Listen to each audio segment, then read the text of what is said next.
प्यारे विद्यार्थियों, आप सभी को मेरा नमस्कार। मैं डॉक्टर नेमीचंद कुमावत, सहायक आचार्य हिंदी विषय, राजकीय महाविद्यालय की आपकी इस बीए प्रथम वर्ष विषय हिंदी साहित्य के प्रथम प्रश्न पत्र की आज की इस ऑनलाइन कक्षा में मैं आपके समक्ष लेकर के आया हूँ कबीरदास जी के पद, जिसमें आप सभी का पुनः हार्दिक स्वागत। प्यारे विद्यार्थियों, पिछली जो हाल ही की एक ऑनलाइन कक्षा हुई थी जिसमें हमने कबीरदास जी के कर्तृत्व और व्यक्तित्व और उनकी काव्यगत विशेषताओं पर बात की है, और एक प्रथम जो पद साखी यहाँ दी हुई है, दुल्हिन गाऊं मंगलाचार की व्याख्या हमने पढ़ी है। इसका भाव विस्तार और इसकी विषय वस्तु पर हमने विस्तार से चर्चा की है, और आज हम आरंभ करने जा रहे हैं कबीरदास जी का जो दूसरा पद है उससे। तो आप ध्यान से सुनिए। कबीरदास जी इस दूसरे पद में कह रहे हैं, बहुत दिनन थे मैं प्रीतम पाए, यानी आत्मा और परमात्मा के मिलन से संबंधित ये पद हैं। रहस्यवादी भावना यहाँ पर भी व्यक्त हो रही है। कबीर जी कह रहे हैं कि बहुत दिनन थे यानी से, यानी बहुत दिनों के बाद मैंने परमात्मा के दर्शन किए हैं। प्रीतम पाए यानी प्रियतम को प्राप्त किया, कर लिया है। कबीर आत्मा रूप में स्वयं परमात्मा की पत्नी बन के ये कहती है कि मैंने अपने प्रियतम को बहुत दिनों के बाद प्राप्त किया है, यानी परमात्मा से मिलन काफ़ी समय बाद हुआ है। यानी सांसारिक जीवन में जन्म लेने के उपरांत काफ़ी समय बाद परमात्मा के आज मैंने दर्शन किए हैं। और परमात्मा के दर्शन कई जन्मों की साधना होती है। एक ही जन्म में मनुष्य परमात्मा के दर्शन नहीं कर पाता, कई बार मनुष्य योनि में जन्म लेना पड़ता और ईश्वर के लिए साधना और भक्ति करनी पड़ती है, तब जाकर के ईश्वर के दर्शन होते हैं। कबीर जी आगे की पंक्ति में फिर कह रहे हैं, भाग बड़े घर बैठे आए, घरी बैठे आए, यानी मैं बहुत ही भाग्यवान हूँ कि परमात्मा मेरी संसार रूपी घर में बैठे बैठे जीवन यापन करते करते ही परमात्मा ने मुझे दर्शन दे दिए हैं। यानी मेरी भक्ति से प्रसन्न होकर के स्वयं परमात्मा इस संसार में मेरे से मिलने के लिए आए, मुझे दर्शन देने के लिए आए हैं। मंगलचार माही मत राखो, मंगलचार का तात्पर्य मंगल गीत गा गा करके, यानी मधुर गीत गा गा करके, भक्तिमय गीत गा गा करके उनको मैं मत यानी राखो, मत यानी मन में, राखो यानी रखूँगी, यानी मंगल गीत गा गा करके ईश्वर को मैं अब मेरे पास ही रखूँगी। कबीरदास जी की आत्मा यानी पत्नी यहाँ पर ये कह रही हैं। कबीर जी कह रहे कि मैं परमात्मा को अब सदैव ही मेरे मन में बसाए रखूँगा, मन से कभी अलग नहीं होने दूँगा।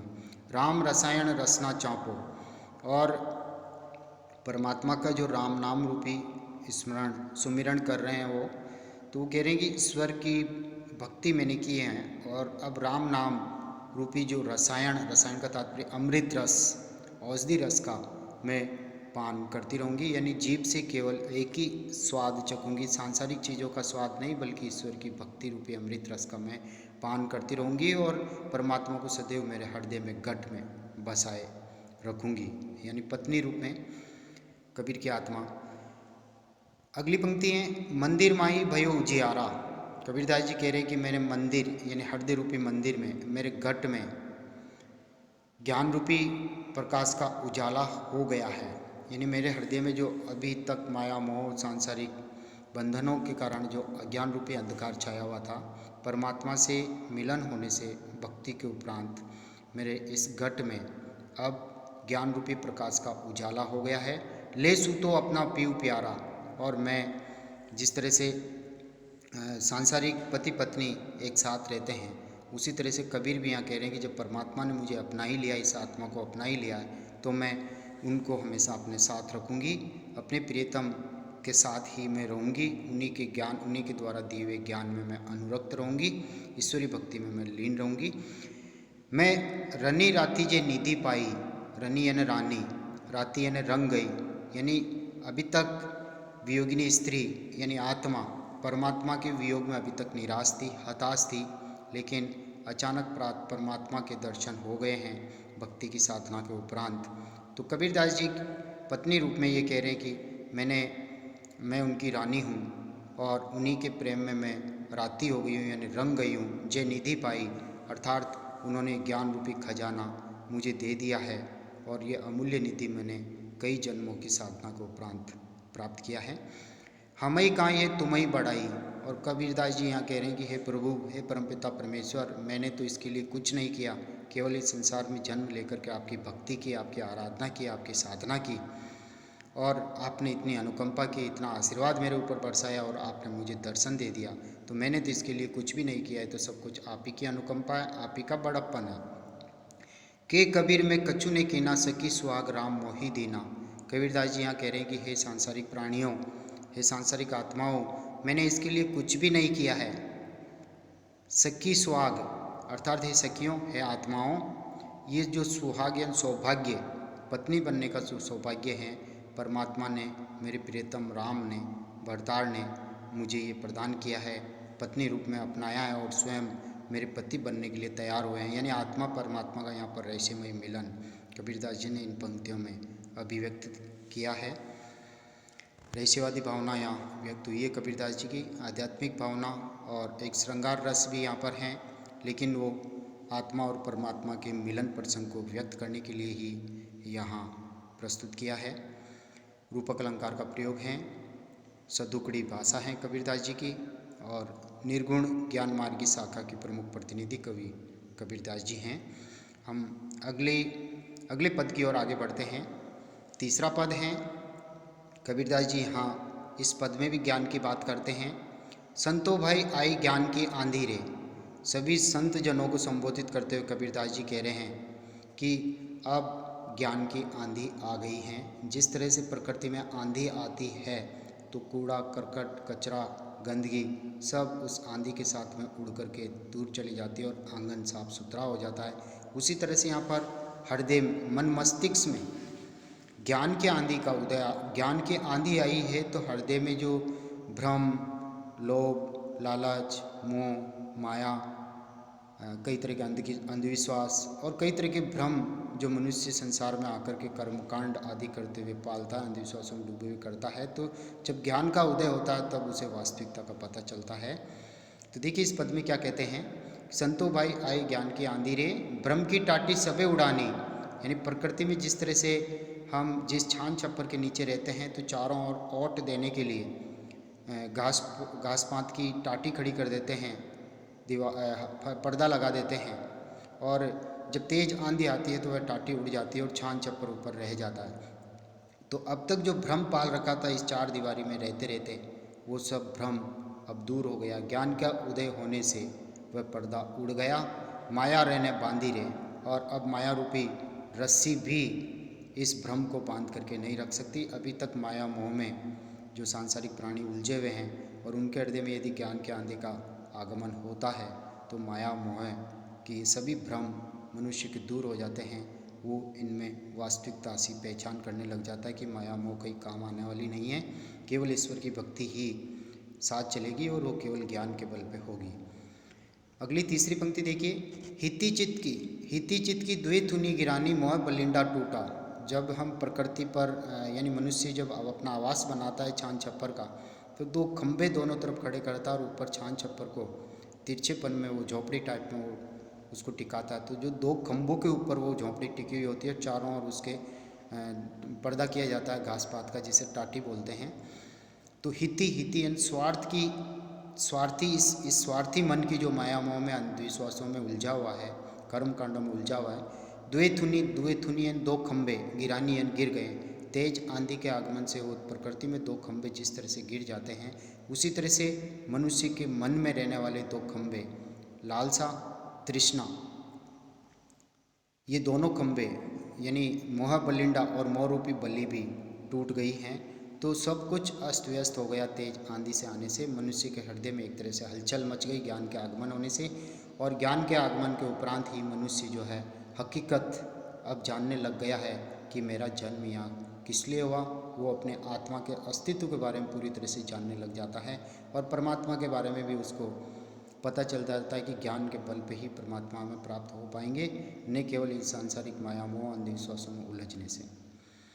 तृष्णा छानी परी घर ऊपरी, यानी तृष्णा रूपी माया मोह रूपी जो छान है, माया मोह लोभ लालच अहंकार रूपी जो छान हैं, छप्पर हैं, वो धरती पर घर परी का मतलब धरती के ऊपर आकर के वो गिर पड़ा है। यानी जो मन के अंदर जो कूड़ा करकट था वो सब कुछ इस ज्ञान की आंधी के आगमन से बाहर निकल गया है। कुबुद्धि का भांडा फूटा। जिस तरह से छान छप्पर के नीचे हम रहते हैं, अपना आवास बना करके उसी को माया मोह और उसी को अपना संसार समझ लेते हैं, तो उसके भीतर की जो हमारे दैनिक जीवन के उपयोग की जो चीज़ें होती है वो बाहर प्रकट हो जाती है। पर्दा उड़ने के बाद अंदर रहने वाली चीज़ें प्रकट हो जाती है। उसी तरह से यहाँ जब ज्ञान रूपी आंधी का आगमन जब हृदय में होता है और अज्ञान रूपी अंधकार वहाँ से दूर हो जाता है, तो सारी चीज़ें स्पष्ट नज़र आने लग जाती है। तो यहाँ प्रकृति में आने वाली आंधी और हृदय में आने वाली आंधी में कवि ने तुलना की और सांगरूपक अलंकार का यहाँ पर प्रयोग है। तो कुबुद्धि का भांडा फूटा, यानी बुरी बुद्धि का यहाँ रहस्य प्रकट हो गया है। जोग जुक्ति, योग कर करके, पुण्य उपाय कर करके, सद्वृत्तियों से, अच्छे उपायों से इन संतों ने पुणे उस छान छप्पर को बांधा। निर्चु चूहे ने पानी, और ऐसी ज्ञान भक्ति से वह छान छप्पर बनाया, एक ओट बनाई अपने ऊपर, एक आसरा बनाया जो परमात्मा की कृपा दृष्टि से बना, और उसमें से बिल्कुल भी प्राकृतिक पानी या वर्षा का पानी बिल्कुल नहीं चूता है, नहीं टपकता है। कूड़ कपट काया का निक्षा, और इस ज्ञान की आंधी आने से कूड़ा कचरा जो इस काया यानी शरीर में जो बसा हुआ था वो सब निक्षा यानी निकल गया है। हरि की गति जब जानी, अर्थात ईश्वर के बारे में जब हमने जाना, इस ज्ञान के बल पर गुरु को महत्व देते हुए, गुरु बना करके उनसे प्रेरणा से हमने ईश्वर के रहस्य के बारे में जाना, तो हृदय में छिपे हुए कूड़े कचरा, जो अध कचरा था, वो सब अज्ञान का, अंधविश्वासों का, रूढ़ परंपराओं का, कर्मकांडों का, बहुदेववाद का, ये सब कूड़ा कचरा इस ज्ञान के उदय होने से वो निकल गया है। आंधी पीछे जो जल बूठा, बूठा यानी वर्षा, यानी आंधी आने के बाद प्रकृति में जिस जल की वर्षा होती है, तो प्रेम हरि जन भीना, और उसमें ईश्वर के जो भक्त हैं, संत जन, वो उस रस में, भक्ति रस में वो लीन हो गए। भक्ति रस से सब भक्ति रस में सब डूब गए, और सांसारिक माया मोह उनको बिल्कुल नहीं छू सकती। उनका मन जो है ज्ञान रूपी आंधी के आगमन से उनका मन पवित्र हो गया, आचरण पवित्र हो गया, माया मोह तृष्णा आदि का रहस्य प्रकट हो गया, और इन सब से इन संत जनों को मुक्ति मिली है। कहें कबीर भान के प्रगटे, भान यानी सूर्य के प्रकट होते ही, ज्ञान रूपी सूर्य के उदय होते ही, भया तम छीना, तम यानी अंधेरा, अज्ञान घना अंधेरा, छीना यानी क्षीण होना, नष्ट होना, दुर्बल होना, कमजोर होना, यानी ज्ञान रूपी सूर्य के उदय होने से हृदय में अंधविश्वास या भ्रम रूपी जो अज्ञान भरा हुआ था वो सब क्षीण हो गया, वो दूर हो गया। तो यहाँ प्रकृति में आने वाली आंधी और हृदय में ज्ञान के उदय को लेकर के दोनों का तुलनात्मक विषय पर कबीरदास जी ने यहाँ पर अपनी विषय वस्तु रखी है। यहाँ पर भी रहस्यवादी भावना प्रकट हुई है, और शांत रस यहाँ देख रहे हैं। संसार की निसारता, माया मोह आदि निसार हैं, उनमें कोई सार नहीं है। अंधविश्वासों में जो व्यक्ति उलझा हुआ होता है, अंधविश्वासों के लपेटे में जो रहता है, और यदि उसके हृदय में ज्ञान का उदय हो गया गुरु के द्वारा दिए हुए ज्ञान से, तो उसे आत्मा और परमात्मा दोनों की वास्तविकता के बारे में पता चलता है कि मैं कौन हूँ, मेरा अस्तित्व क्या है, और मेरा किस लिए यहाँ जन्म हुआ है, और मुझे क्या करना चाहिए। ये केवल ज्ञान के बल पे ही हो पाया है। तो यहाँ पर संतों भाई आए ज्ञान की आंधी के माध्यम से उन्होंने संत जनों के हृदय में ज्ञान के आगमन से क्या क्या बदलाव हुए, क्या क्या परिवर्तन हुए, उसको लेकर के यहाँ पर ये पद कबीरदास जी ने रचा है। एक पद और पढ़ते हैं हम। अगला पद है, पांडे कौन कुमति तोई लागी, तू राम ने जपई अभागी। पांडे अर्थात संसार में जो अंधविश्वास जो व्याप्त हैं, जो कर्मकांड व्याप्त हैं, वो पंडित जनों की देन है और वो भ्रम फैलाते हैं। तो उन्हीं को लेकर के कबीरदास जी ने यहाँ पर व्यंग्य करते हुए उनकी खिल्ली उड़ाई है और उनको वास्तविकता से परिचय कराया है कि हे पंडित जनों, कौन कुमति तोई लागी, अर्थात तुम किस बुरी बुद्धि के चक्कर में पड़ गए हो, किस फेर में हो। तुम प्रवचन देते जाते हो, वेदों का अध्ययन तुमने कर लिया है, तुम अपने आप को ज्ञानी समझते हो। तो यहाँ पर जो ज्ञानी समझ करके जो अहंकार में रहते हैं, जो प्रवचन देते हैं, उन लोगों पर कबीर ने यहाँ पर व्यंग्य किया है, उनको फटकारा है। तू राम ने जपई अभागी, तू स्वयं तो राम का नाम लेता ही नहीं, ईश्वर के बारे में तू जानता तक नहीं, और दूसरों के हृदय में तुम राम की भक्ति जगा रहे हो। यानी दूसरों को राम नाम लेने के लिए, सुमिरन के लिए तुम प्रेरित कर रहे हो, प्रवचन दे रहे हो, लेकिन खुद तो राम के बारे में जान लो पहले। वेद पुराण पढ़त अस पांडे, खर चंदन जैसे भारा। अर्थात वेदों और पुराणों का अध्ययन तुमने कर लिया, ऐसा तुम कहकर के अपने आप को ज्ञानी समझते हो, लेकिन इससे पढ़त अस पांडे, इससे क्या फ़ायदा हुआ तुझे? तुझे क्या लाभ हुआ वेदों को और पुराणों का अध्ययन करने से? उसमें जो ज्ञान है, उस ज्ञान पे तो तुम व्यवहार में खरे उतरते ही नहीं। खर चंदन जैसे भारा, अर्थात गधे के ऊपर जिस तरह से अमूल्य कीमती चीज़ चंदन जैसे उसके ऊपर रख करके बोझा ढोता है वो, लेकिन कितनी कीमती चीज़ है, उससे उस गधे को कोई लाभ नहीं होता, कोई फायदा नहीं होता। उसी तरह से वेदों और पुराण जो कीमती धर्म ग्रंथ है, ज्ञान के ग्रंथ है, उनको तुम सिर पर लेकर के घूम रहे हो, उससे तुझे कोई फायदा नहीं हुआ, क्योंकि दूसरों को प्रवचन दे रहे हो और स्वयं राम नाम के बारे में जानते तक नहीं, और दूसरों को प्रभु परमात्मा से मिलाने की तुम प्रवचन दे रहे हो। आगे लिखा है कबीरदास जी ने, राम नाम तत् समझत नाही, अर्थात राम नाम के रहस्य को तो अभी तक समझ नहीं पाया है। अंति पड़े मुखी छारा, और जब तेरा अंतिम समय आएगा तो तेरे मुख में धूल पड़ेगी। जब तेरा मृत्यु समय आएगा अर्थात तेरा सर्वनाश होगा, क्योंकि इस ज्ञान से जिसके बल पर तुम संसार को प्रवचन दे रहे हैं उसका फायदा तुम्हें नहीं मिलेगा। तेरे मुख में सब लोग धूल फेंकेंगे, क्योंकि उनको परमात्मा के दर्शन होंगे ही नहीं जो तुम उपदेश दे रहे हो। आगे देखिए, वेद पढ़िया का यऊ फल पांडे। कबीरदास जी कह रहे हैं कि वेदों को पढ़ने का तो ये फल होता है जिससे मन पवित्र हो जाता है। सब घटी दे के रामा, और प्रत्येक प्राणी, संसार के प्रत्येक जीव के हृदय में ईश्वर के दर्शन कर लेता है। लेकिन तूने तो राम के दर्शन हुए नहीं, राम का नाम तू जपता नहीं और दूसरों को तू प्रवचन देने के लिए चला है। जन्म मरण थे तो तू छूटे सुपल हुई सब कामा, अर्थात आवागमन के मार्ग से जन्म लेना, पुनः मृत्यु को प्राप्त होना। यदि तूने वास्तव में वेदों का अध्ययन किया होता और उस ज्ञान का तू सदुपयोग करता, तो पहली बात तो प्रत्येक प्राणी के हृदय में तुझे ईश्वर के दर्शन होते, साथ ही आवागमन के मार्ग से तुझे मुक्ति मिल जाती, और जितने भी तेरे सोचे हुए कार्य हैं वो तेरी सारी मनोकामनाएं उस ज्ञान के बल पे पूर्ण हो जाती। लेकिन आधा अधूरा ज्ञान लेकर के तुम प्रवचन देने चले पड़े हो, अपने आप को बहुत ज्ञानी और पंडित समझते हो। फिर जीव बदत और धर्म कह दो, तुम अंधविश्वास और कर्मकांडों के फेर में फंस करके पशु बलि आदि करवाते हो, जीवों की हत्या करते हो और उसे अपना धर्म कहते हो। तो फिर अधर्म कहाँ है भाई? अर्थात ये जो तुम्हारा कार्य है पशु बलि करवाना आदि, ये तो फिर अधर्म ही है। आपन तो मुनिजन हुए बेटे, स्वयं तो अपने आप को बहुत ज्ञानी समझ करके वेदों का ज्ञाता, द्विवेदी, त्रिवेदी, चतुर्वेदी, यानी सभी पाठों का अध्ययन करने वाला, वेदों का अध्ययन करने वाला मुनिवर मान करके बैठे हो और प्रवचन देते हो।